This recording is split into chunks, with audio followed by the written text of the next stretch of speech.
What's up, everyone? Welcome to another episode of Beyond NRYouth. We're glad that you're joining us today. It's a beautiful day here in Greater Nashville. And we can area. say that confidently because it's going to be a beautiful day for the next 2 weeks. So if the It is gonna be a forecast beautiful day. holds true, which is good because we're going to Gatlinburg next week. You are, Pigeon Forge. yes. And I've been looking at the radar like, Lord, please, Yep. would you do us one? We're solid? heading to the beach a day and a half after that. Yes, you are. And I looked it up the other day, and the real feel where we're going is 126. Nice and toasty. Gross. Nice. It'll be great. That sounds It'll awful. be great. Sounds like Mexico. And you guys were there. Except if you couldn't drink the water. So That is true. Also, AC didn't work, but it's fine. it's fine. It's fine. But no, it's a great day here in Tennessee. Tennessee baseball plays today. That has nothing to do with what we're talking about, I except looked at my watch that I don't have. So I was it's a very important thing because we know we got internship starts at 1, which simultaneously is whenever the game starts. I it believe. starts at 2 now. They moved it, so you got an hour. Kind of wish it would have started at 1. Yeah. So fine. it'll be great, and then we've got church tonight, so it's gonna be a great night. But speaking of tonight, we are jumping into week 3 of our series. There, perfect. What would Jesus undo? I guess this is a 4-week series, so this would be what they would call the penultimate. What? The penultimate message. What is that? It's the one before the last one. Oh, okay. So there you go. Never heard of You it. learned a new word today. Got it. But we're talking about what would Jesus undo, and we're talking about hypocrisy. Hypocrisy. Yep, that's the one. Not hypoallergenic. I'll just go ahead and address the elephant in the room. As we are putting this It's together, sitting right over there, so we need to. as we are putting it together, a lot of things have happened in the church world this week. Things unbeknownst to us when we were planning out this sermon series in January would be happening. I do think it's kind of fitting. We'll kind of venture away from church world talk and just let's let it resonate with personal. Like That's a great personal hypocrisy. We're not talking about politics. We're not talking about church world, although we probably could. But that's not the goal for a long time. But that's not the goal this week. The goal this week is to figure out, man, is there any type of hypocrisy that's found in us? And if that be the case, what would Jesus undo as a sermon series? And so, yeah, I think that it's pretty interesting that if you go back and look in Matthew 23, you can go look through the whole chapter, and it's like, woe to the Pharisees, woe to the Pharisees, woe to the Pharisees, hypocrites. And I'm like, ooh. So we definitely need to take some notes here. We need to make sure we're not being pharisaical. Is that a word? It is now. Yeah. I learned a new word today. There it is. Yeah, so we're talking about hypocrisy, and I mean, we'll just jump right in. I think you were going somewhere with woe to the Pharisees. That is a place that a lot of us can kind of, for lack of a better term, we can relate to in some hypocrisy in our lives. And so why don't you go ahead and just kind of give us, without preaching the whole sermon, give us a little bit of a rundown of just hypocrisy and how we're addressing it. If you look back at the word, the original meaning and text of the word, basically it's talking about an actor. And back in the day, when you talk about a hypocrite, like rewind the tape years and years and years ago, it actually didn't have a negative connotation. Hypocrite actually had the same connotation if we were talking about Mark Wahlberg being an actor. So a hypocrite was an actor, meaning they put on a mask, they put on a front, they try to present themselves in a way where their perspective was perceived as reality, but in reality, that's not who they really are. And so as far as a hypocrite, when we're looking at that passage in Matthew when it's talking about the Pharisee, that's talking about, hey, on the outside, you're putting on a mask, you're putting on a front, you're addressing certain things, you want to make yourself look good, you want to make perception the new reality, but the reality is when you peel that layer back and you get to the real you, it's not really lining up with the you that you're presenting to the world. And so, honestly, that's kind of what we're kind of looking at is, are we presenting ourselves in a way to the world that would be for the benefit of how we're perceived, but in reality is the detriment of who we really are. And so that really sounded really good. I really hope I remember to say that tonight. Yeah, make sure you write that one down. But we all do it. Like every single one of us. If you're watching this, listening to this, and you're like, well, I don't struggle being a hypocrite. Like, if we were to like put your life under a microscope, I guarantee all of us, in some degree, in some aspect, struggle with hypocrisy.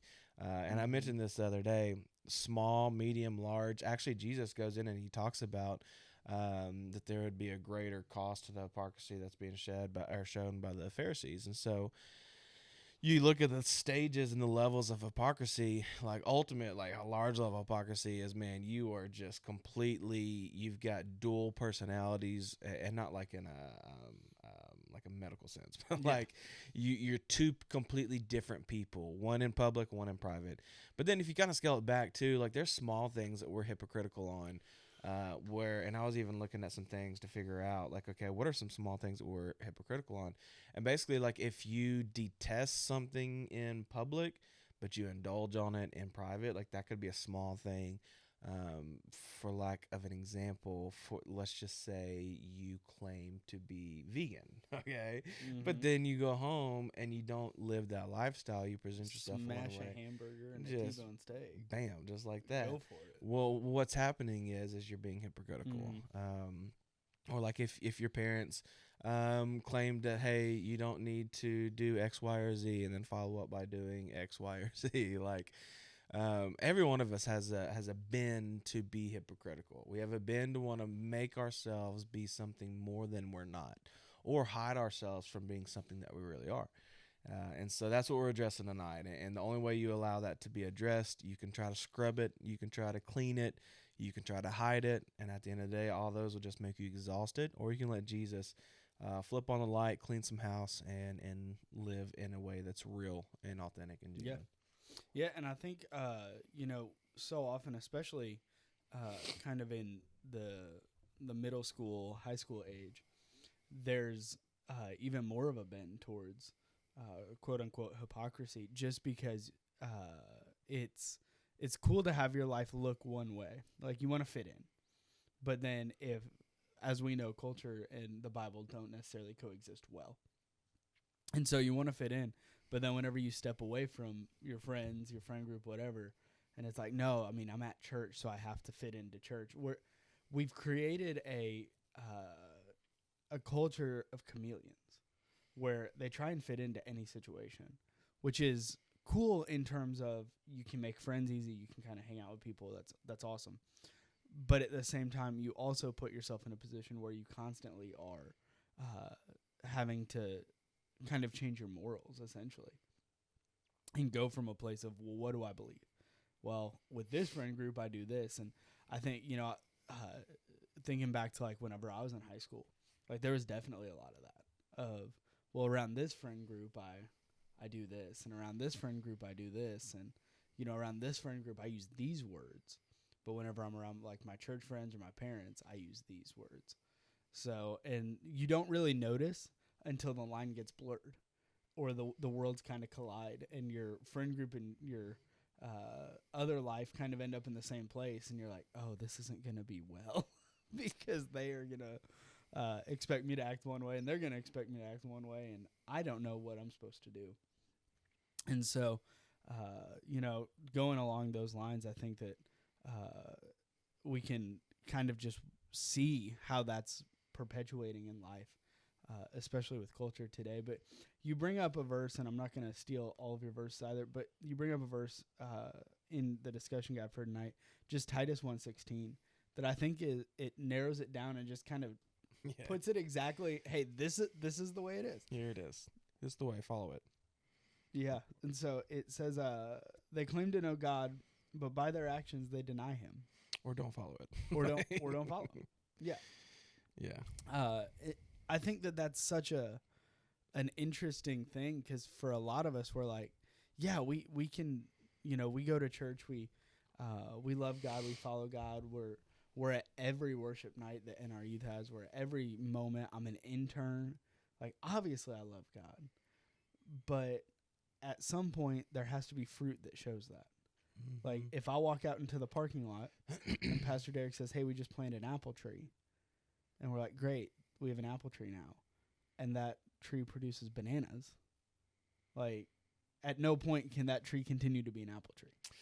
That's not what it is. Mm-hmm. And so your fruit really, to get a little cheesy, your fruit shows your root. Yeah. Like whatever you're rooted in will be shown and exposed by the fruit of your life. And if you're living a life where people are able to go, yeah, they really do follow Jesus, they really do believe what they're saying, the fruit of your life would show that's where you're rooted. But if people are sitting there going, I don't really know. Yeah. That tells a lot. I think another way you can word it too is if your behavior does not match your beliefs, you have found yourself being a hypocrite. Yeah. Because your behavior is what you do, your belief is what you speak and what you say. Yep. And so if what you speak and what you say doesn't match what you do, then there's like a red flag that's going, or a red alarm going off of like, hey, definitely. You're not really living, according to what you believe. And that's a good indicator, that your behavior should be able to match your belief on a Wednesday, your belief on a Tuesday, on a Sunday morning, on a Saturday night. Yep. That it should be synonymous. It should be all the same. You shouldn't ever walk into a moment and be like, oh, I have to turn it on now. Yeah. I have to turn it on. Because that you should be the same whether you're in this room or not. Well, it's almost, yet again, like hypocrite, that word is an actor. It's almost like if you have to, the play thing where they action and they cut the thing. If you have to do that when you walk into your rooms with your friend, or if you have to do that after messing up and screwing around with sin and messing up with sin, and all of a sudden now you got to go back into church and into Wednesday night and stuff like that, and you got to hit the action button and get yourself back into the mode of presenting yourself in a way. Man, it's so exhausting, and the thing is like eventually it'll wear you down. Yeah, and then you're gonna have a couple options to choose from. You're either gonna run away from the contending for holiness, the contending for what God says, because you're exhausted, you're done with it, and you're just gonna flail into the life that you're trying to present. Or you finally get to a place of surrender, and you're like, all right, God, I'm tired of living this way. Like, this is what's really happening, which is funny too, because God knows. Like, it's no surprise. Like, when you say action and you're trying to turn it on, like, He's like, I see everything. Like, I already know. Well, and I think too, once we start talking about hypocrisy, we can get really into the weeds on, well, they're a hypocrite, and they're a hypocrite, and they're a hypocrite. But at some point we have to, the Bible says, don't point out the speck in your brother's eye till you address the log in yours. Like, we're whenever we sit there and we go, this is what they do, and this is what they do, and this is what they do, in reality, we're diminishing what we have going on, and are like, no, but look at what they're dealing with. And it's like, actually what you're dealing with might be bigger, and you might need to address that first. Yeah. And I think we're so quick just to point out other people's shortcomings before we ever want to look at ours. Well, I think too, like, I think we forget. I'm not saying that people of the world that do not believe in God can't be hypocrites. They can't be.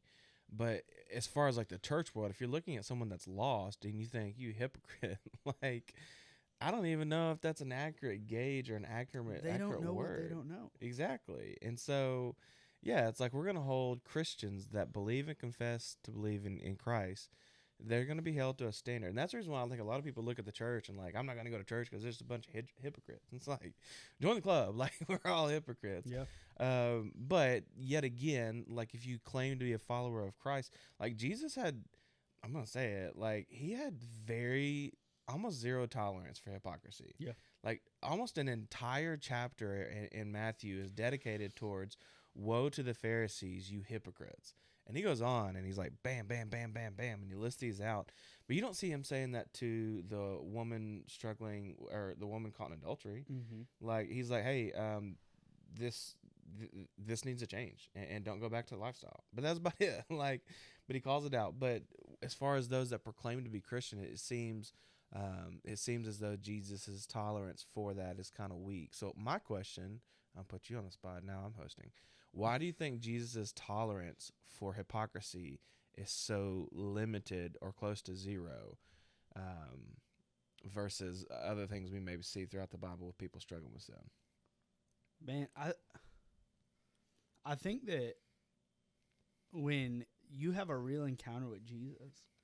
He calls you to such a high level, not because it's like, hey, I want you to obtain perfection, but more so whenever he calls you to that and calls you to, hey, I want you to step out of hypocrisy and strive for like living a better life, I guess you could even say. Part of it shows you your need for him. Mm-hmm. Because in the end, we can say, hey, this is what we believe all the time, but whenever your actions don't live it out, a big part of that is because you're not spending time with Jesus. The more time you spend with Jesus, Mm-hmm. your actions just automatically start changing. The more time that I spend with my wife, I come to a point where I start to understand. We've talked about it in both of the previous podcasts in this series. I start to understand her preferences. And so then I can make those a priority in my life. But on the other hand, if I say I love my wife, but I never get to the point where the life I'm living looks like I've gotten to know her, I've spent time with her, and I want to do what she likes, then I would question if that's the same. I think it's the same way as when Jesus calls us to away from hypocrisy and towards a life with him. It's because he's saying, hey, for the world to believe what you're saying, you have to look like me. Mm-hmm. And for you to look like me, you've got to put hypocrisy away and you've got to move on. Yeah. Totally. What a fantastic answer. Maybe you should preach tonight. Hey, there it is. I don't know. I think even as what you were saying, like you talked about the woman caught in adultery, and the first thing that I thought of was the woman at the well Mm-hmm. that Jesus met with, who he goes, bring your husband. She's like, I have no husband. He's like, you're right. You actually have 5. And the guy you're with right now, not even your husband. And then calls, like almost every time that he meets with somebody like that, he calls them, go and sin no more. Like, hey, you've had an encounter with me. If you're going to tell people that you met me, because that's what a lot of it was, well, Jesus did. And Jesus' reputation kind of had to precede him a little bit. And if it was like, yeah, Jesus met with me. Okay, are you still with that dude that's not your husband? Yeah, I am. Well, and even think about that story. Jesus he says that to her, and she goes into the town and says, hey, come hear about a man that knows everything about me. Yeah. And like if that doesn't give, I said hope for the hypocrite is found in Peter, which I do believe is true with him denying Jesus and then having the moment at the charcoal fire and stuff. But even that story, like you see it time and time again, there is hope for the hypocrite. Yeah. Because it's like, okay, come meet this man that knows everything about me. The life I try to live, the life I perceive to live, like everything, he knows it all. Yeah. And he changed my life for the better. And of course, we don't know like the remaining of her life. Like, was it lived out in pursuit of holiness? Was it not? Like, we don't know. Yeah, but we do know that like she came to this realization of like, I'm trying to put on a front. I'm trying to hide who I really am. Jesus calls my bluff. And I'm led into a beautiful exchange where I give you my double life. You give me grace and mercy. And it's like, that's such a hopeful place to be. It is. Yeah. And I think too, talking even about just the hope that there is for the hypocrite, that's a great way to put it. But there's also rest. Because let's shift the talking points for just a few minutes. Being in a place where you're living a double life is exhausting. Yeah. Whenever you're like, hey, in secret, this is who I really am. But whenever I'm in front of people, I have to put a front on or whatever. That can be exhausting because you're constantly having to go, well, what do they think? Am I putting out the right persona here? Am I like, did I clear the right browsing history? Yeah. Is my search history, yeah. Is my search history okay? Yeah. Like you go through all of that and it's exhausting. Mm-hmm. And so there's hope for the hypocrite, but there's also rest whenever you step into like, hey, this is just who I am. And I'm a sinner in need of a savior. I'm pursuing perfection and pursuing Jesus. Yeah. Knowing I'm never going to attain it. But it's like, Jesus says, come to me, all of you who are weary and heavy burdened, and I will give you rest. Yeah. Why are you weary? Because I'm doing things that are exhausting. Like, the more that you spend time trying to make sure that everything's buttoned up right. Because that's what a lot of it is making sure like, hey, I've done the right things. I've hidden the right things from the right people. It just gets to the point where you're like, I can't do this anymore. And so whenever you do have that moment of, hey, I'm going to turn the lights on, I'm going to let Jesus come into every part of my life and change me. Sorry, I was trying to type hypocrisy. I think there's a Y and a I in there somewhere. So, Greg Rochelle, he preached on this a few years back, and one of the points that he had, I'm almost there, guys. Just give me like a split second. One of the points he had that is, you have nothing to fear when you have nothing to hide. And I was like, dang, like that's so true. Like, because how many times? Okay, let's keep on this track then. If you've got something to hide, every time that a conversation is had that you think is about you, you think it's coming out. Like, all of my secrets are about to become public. Everything that I've done is about to become public. You are constantly in a state of fear. yeah. You're constantly like, man, I know that I can only hide this for so long. Well, it's because you've built a mansion on a lie. Like, Yep. your entire life has been built on a lie. One of the most beautiful things that can happen too is for it to get brought to light. Like, the most difficult, hardest, gut-wrenching moment is when what was in the closet gets out and everybody sees it. Yeah. Or at least everybody you didn't want to see sees it. Yep. And I was listening to somebody the other day, and they were talking about, maybe it was Ruslan, maybe, I don't know. But it was a podcast, and he said, when you try to put things in the closet, it may not, I don't know. Now that I'm thinking about it, maybe somebody we're talking about. Anyway, if you try to put things in the closet, they talk about, we have skeletons in our closet, right? And he's like, if you're trying to live a double life, you're not putting skeletons in your closet. You're putting live human beings, definitely another conversation. Okay. Yeah, you're putting live things in the closet, the things that want to get out, things that want to be to the detriment of your character and your personality and persona, whatever it is. I think that's so true. It's like we want to hide these things in the closet thinking, okay, well, I can keep them under control because they're dead. But the Bible talks about that you have an enemy that's like roaming around seeking to devour you. Yeah. So when you put things in the closet, it's not just like, okay, just tuck it away until the time. It's like, no, tuck it away. I'm trying to lock, bolt, key it, trying to make sure that things are blocking the access to it. Like, you go above and beyond to keep it closed. Why? Because you know that those have the potential, because it's living and working in opposition against you, to get out. And so you work even harder to keep it in. You work harder, and then you also get defensive, and you start to not let people in. Yeah. And you won't let people get close to you, because the closer you are to me, the more likely you are to find that door. Or you twist reality. Yep. And there's a study that talks about a lot of people that are hypocrites also have a bend to be a narcissist. And I'm not saying if you are a hypocrite, you are a narcissist. Like, I'm not saying that. But what I am saying is there's a lot of times where if you have that's something you're hiding, you'll try to twist reality of someone else to fit your narrative. So you'll spin it back on them. Like, if you are getting caught in a lie and somebody's calling your bluff, calling you out, and you have to twist it back on them, like that's almost showing the hand. Gaslighting. Yes. Like that's literally what gaslighting has come out of, a hypocritical, I'm trying to hide something from you. Mm-hmm. And so the second you start to push the right button and figure out more about it, I'm shutting it down.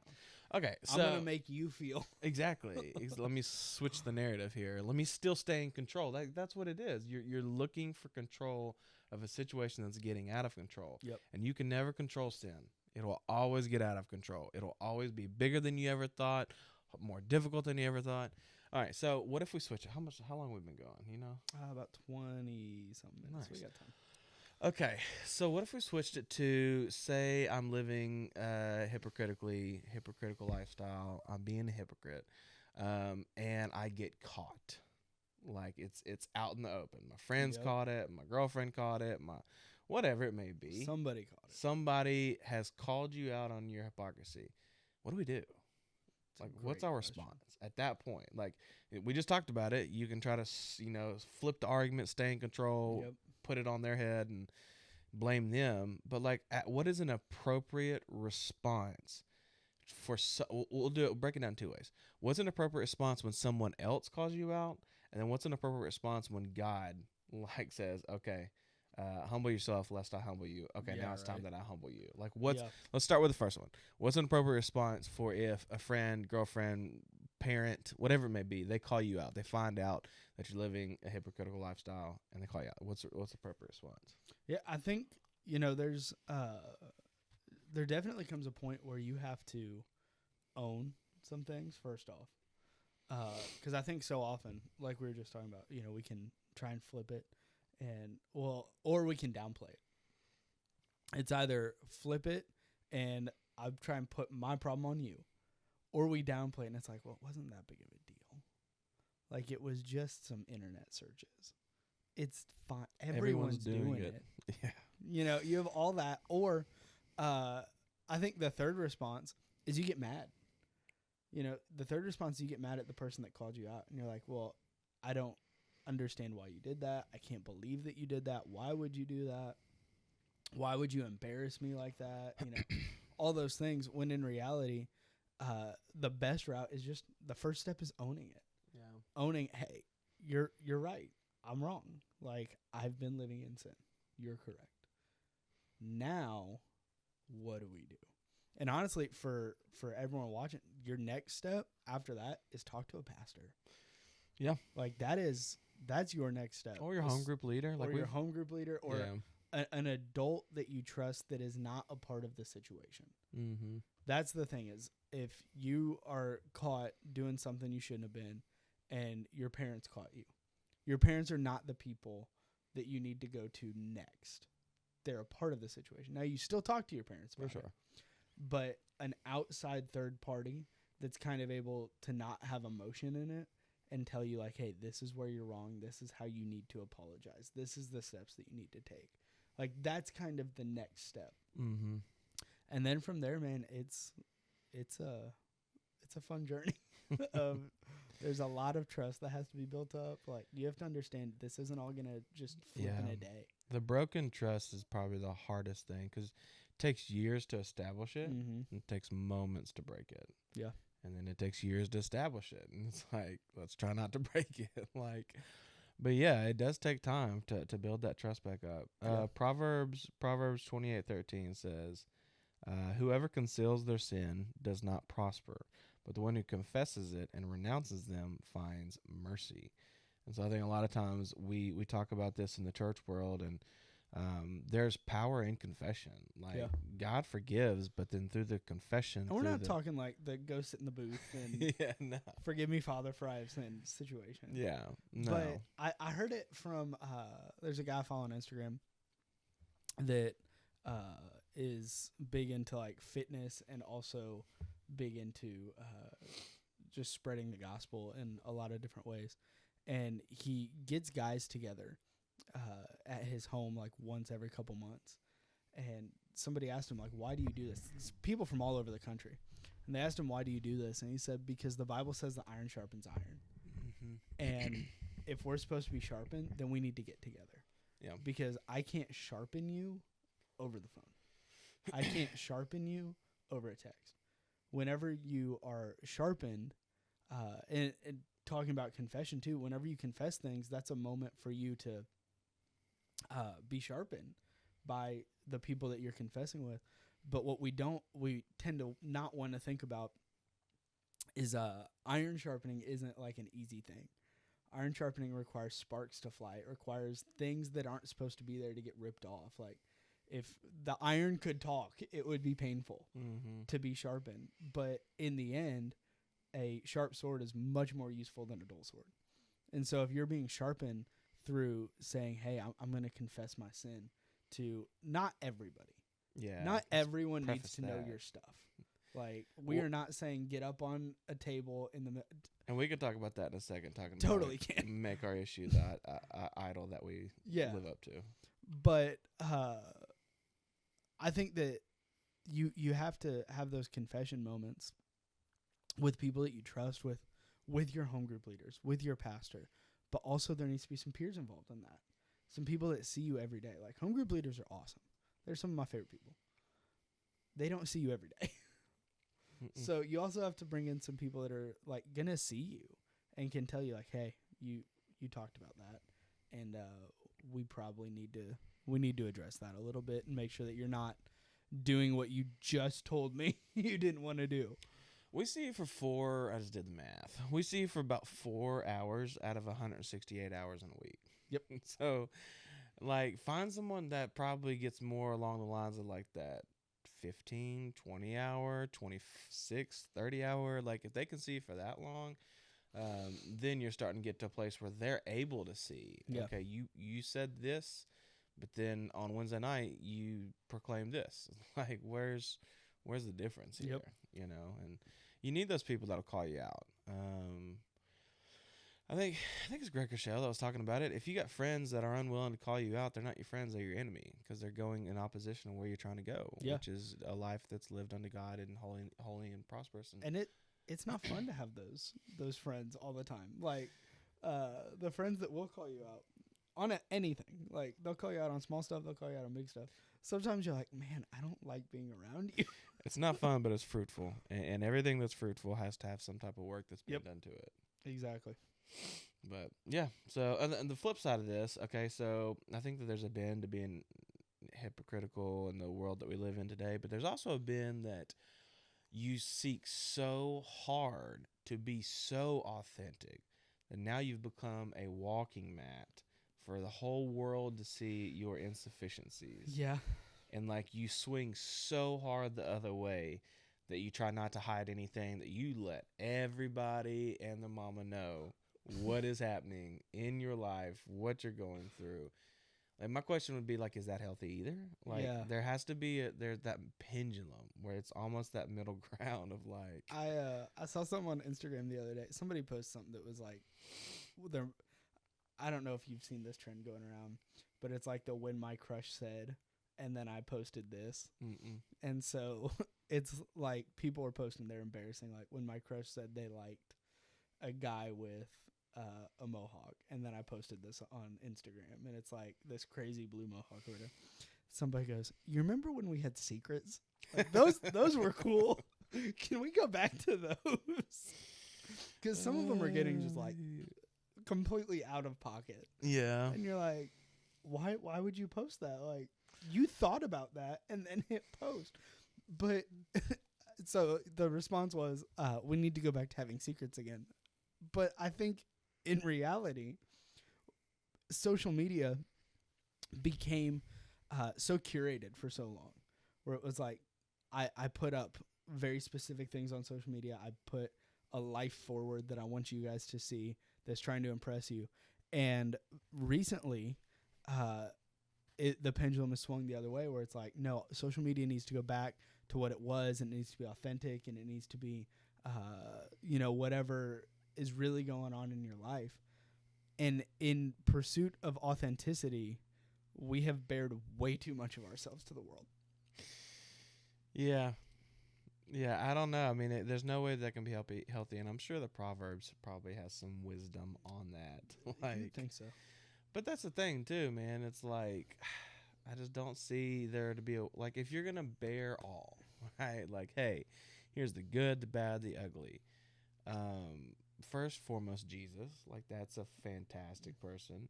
So, like, get some criteria to people that you can bear all to. I think it would be Jesus, obviously. Yep. I think it would be someone that cares for your soul to prosper. Someone that cares that you're living up to a standard that God's held for you. So that means they must know the standard. Someone that wants to protect you, protect your future. Someone that someone that loves you sacrificially, and not for the betterment of themselves. I think if you can find people like that, like, yeah, man, be honest, be open, be genuine. Hey, here's my downfalls. Here's my pitfalls.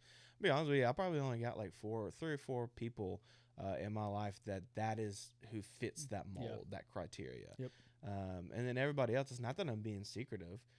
If you got close enough to me where I can establish a trust that you're not going to use things to my detriment, I'll let you in. I'll tell you. Like, we got students, and they've came over to house times, and I'm like, listen, like, if you are inquiring about struggle with a sin or how do you do that, like, I'll be open. I'll be honest. I'm an open book. You got to ask me. Like, I'm not just going to go out there and tell the entire world, but at the same time, I have nothing to hide. So if you ask me, I'll tell you.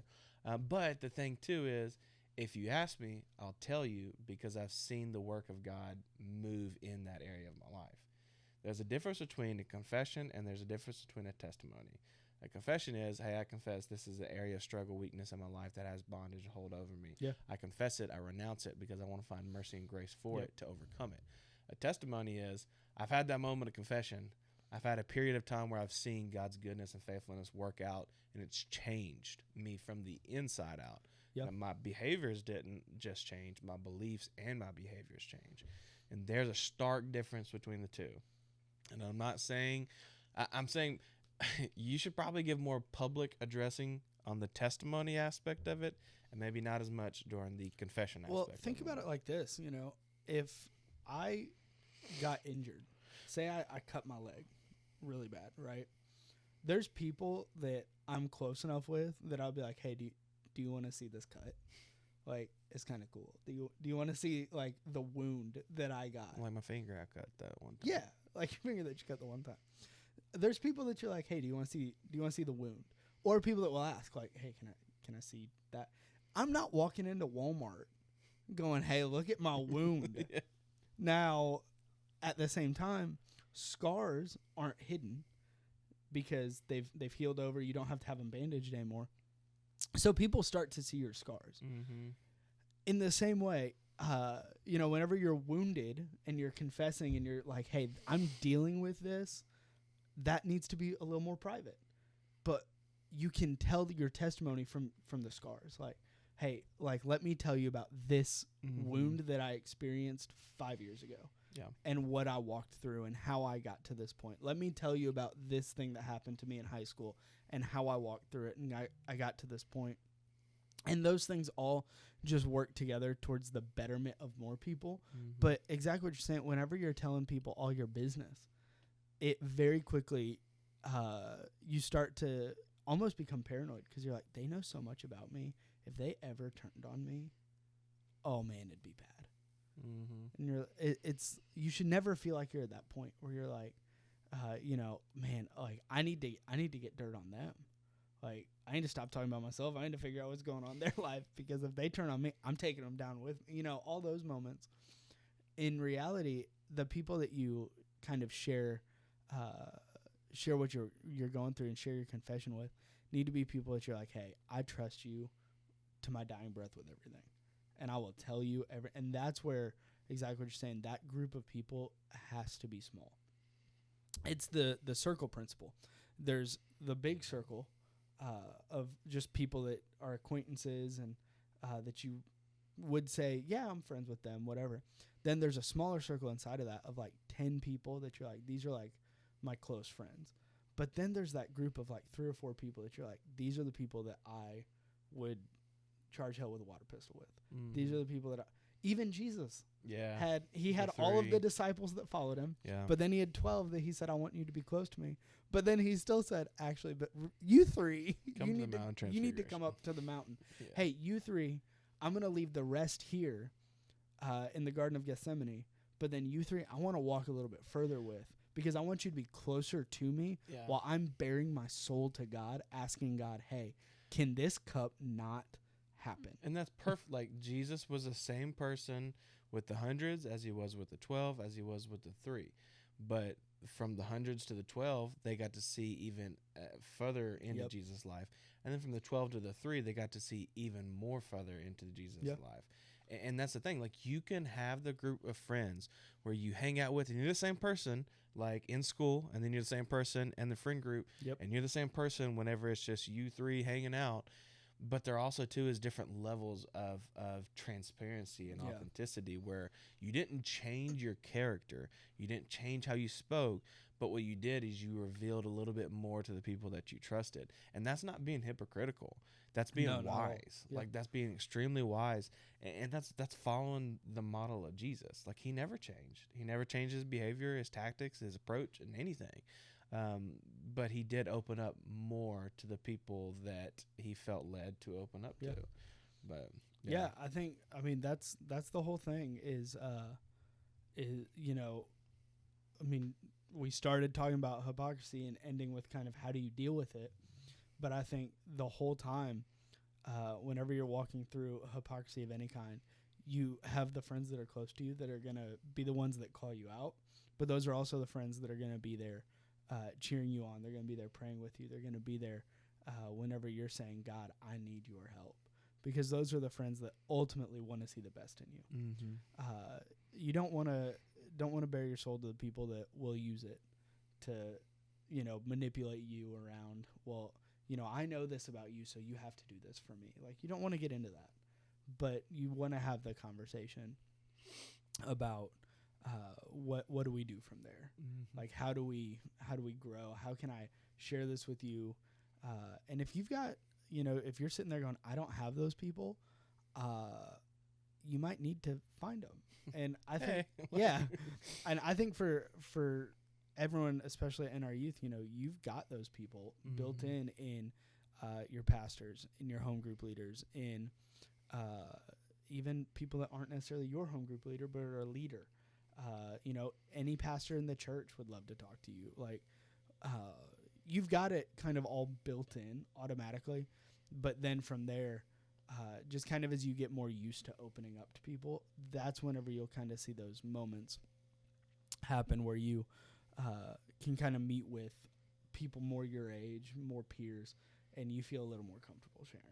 And be that person to someone else. Like if you're having struggle finding that person that you can open up, be honest with, and not have to be very bend to being hypocrite to, like, be that person that someone else can go to and be like, I trust them. Like, I trust them they'll speak life, they'll encourage me, they'll not hold this over my head. Be the person. Give the hope for the hypocrite that they could come to you, and when they come to you, maybe they find some Jesus in you, because that's what we're supposed to be representing anyway. Exactly. Well, man, I think that kind of short, sweet, to the point. That baby. puts a bow on it. And so, man, we're excited for tonight. So obviously, you guys will be seeing this on Friday. It's gonna be a great night, though. I'm excited. Everything's gonna be good. We're going Deja Vu afterward. Yeah, Deja Vu tonight, and then next Wednesday is the parking lot party. I think we may end up doing the slip and slide kickball. It's always a hit. I love slip and slide kickball. Plus, we have interns to help set slip and slide. It's one of my favorite events, and also one of my most stressful, because I just sit there going, somebody's going to get hurt. But then nothing ever happens, and it's great. Yeah. If you enter in the church doors, you don't know this, but you signed a waiver. So it's true. Anyway, it's hanging way up on the building. Yeah, it's there. You don't have to look for it. Just trust us. Yep, it's right next to the cross that's on the building. That you didn't know about. I did not know that. Here for 3 years. I was on staff for 3 years before I found that cross. Saw it the other day and was like, that's what we've been talking about. Literally right there in the front of the building, etched in the brick. Had no idea. Apparently, I don't pay that much attention as I drive into the property. I think I'm looking at what parking spot I'm gonna go get. Sounds about right. So anyway, man, we're so excited for tonight. Like I said, next week's gonna be a great time. This summer just gonna keep being a fantastic summer, and so we hope that you keep coming back on Fridays to join us for Beyond NRYouth. But also, if you are a 6th through 12th grader in the greater White House area, and you're not here on a Wednesday night, Portland, Greenbrier, White House, CCS, homeschool. CCS is in White House. Yeah. If you're around and if you're within 30 minutes, if you know where the Walmart is in White House, then you know where we are. Yeah. Just you can park at the Walmart and walk over to us if you want. We have a great time. We had a few new kids there last week, and I'm like, one of which plays football. I'm like, man, what'd you think? He's like, dude, it was fun. Like, I actually had fun. I'm like, well, and then we went to the pool. Yeah. Had a great time. Played some flashlight tag. Yeah. It was awesome. That was fantastic. Had a great belly flop contest. And then Kelby, the shark shoe. Kelby Denny lost a sandal because he ran so hard. I wish I had a picture of that. Maybe, nah, I don't. Well, hold on. Maybe I do. I think I got a picture of it. I think it's on Facebook. Christy posted one. Christy posted, and then I'm gonna. We'll put it right here. Well, what I was gonna say is I'm just gonna pull it up right now, and then I'm gonna run up to the camera and I'm gonna show them. Too. But I don't think that it's gonna be on. Oh, I found it. Okay, there it is.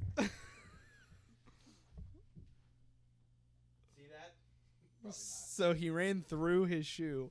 We had to cut it off. I mean, I don't know. We had to cut Zoom in on that, Will. We had to cut his shoe off, not his foot. We had to cut a shit. Yeah. Yeah. Where'd you get that from, Temu? Oh, yeah. And it was free. I mean, nothing was gone. Ministry. So it was a great time. We have memories like that all the time. So once again, if you're in middle school or high school, come be a part, because then you can have a memory like that, and it'll be a great time. But, man, we love you guys. Like, comment, share, do all those things, and we will see you next week for Beyond NR Youth.